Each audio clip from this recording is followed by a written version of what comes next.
There's a tab down here where you can select color, which enters it into a color UI in DaVinci Resolve. Before I match these two clips, I will balance them to a point where it looks neutral. These footages are recorded in S-Log, which is a high dynamic range picture profile that Sony camera offers. Shooting in S-Log can be beneficial because it gives you more room to tweak colors in post. It also makes color matching easy for two different cameras. For instance, you can match Sony's FS series and Alpha series with these. The new full-frame camcorder FX9 can also be a viable option.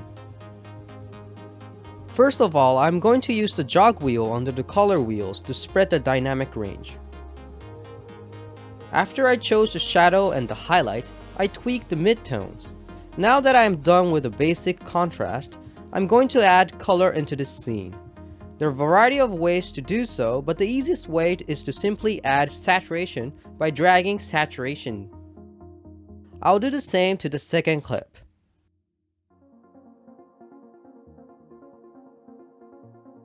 After I normalize these two clips, I'm going to match them.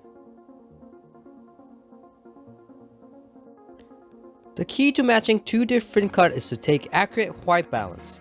Under here, you can tweak white balance. I advise everyone to make white as possible because white is a great reference point. Make sure to look at the scopes under here to check if red, green, blue channel aligns. Then I'm going to tweak its contrast so that these clips matches.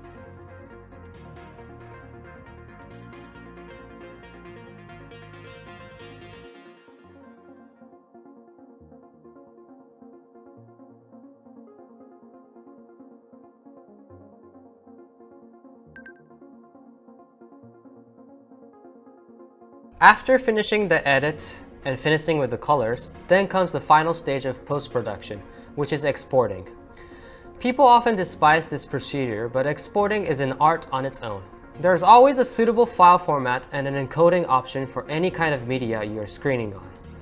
Whether that is an internet, like on YouTube and Vimeo, or for broadcast or theaters, and it may be on DVD or Blu-rays. The more you learn about exporting, you can maximize the quality out of your own work.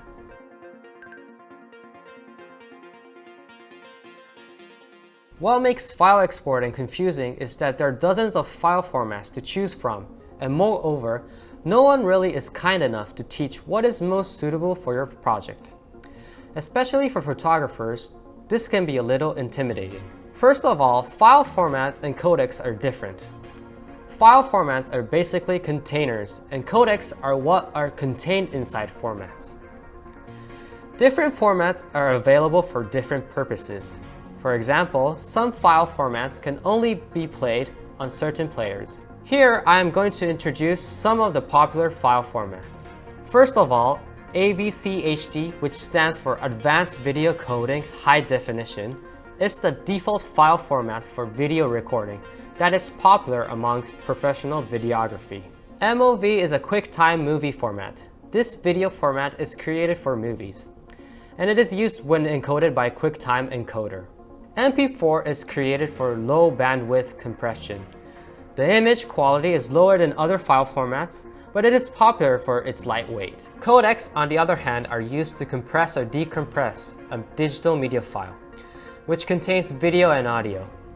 Unless it is an uncompressed file, which is, in this case, a raw signal right out of the camera's digital processor, every recorded media is compressed in some sort of a way.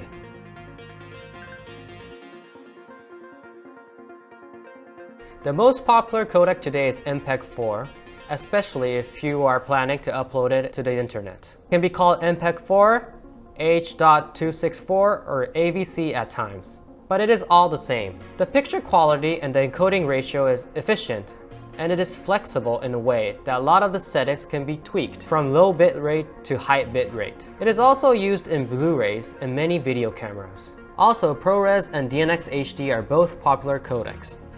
These codecs are intermediate codecs and is a less process-heavy codec suitable for editing.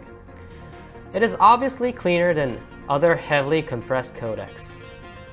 However, it eats a lot of storage. For this project, I am going to select H.264. Now I can choose how much bitrate I want for this video. Bitrate is the number of bits that are processed per unit of time. The lower the bitrate is, the lighter the video will be.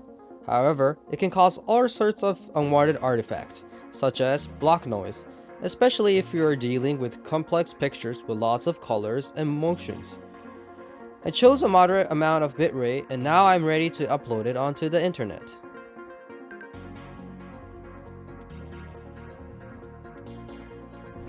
In this section, I introduced some basics of editing. I've only touched on few most basic tools and techniques, however, learning and mastering how to edit is a lifelong journey. I meet expert editors and they all say they learn new tricks every day, even to this day. This is a recap of what I said in the cut editing section. But nonetheless, I want to say in the end that it is easy for a man to learn how to use a paintbrush on a canvas, but it takes forever to master an art.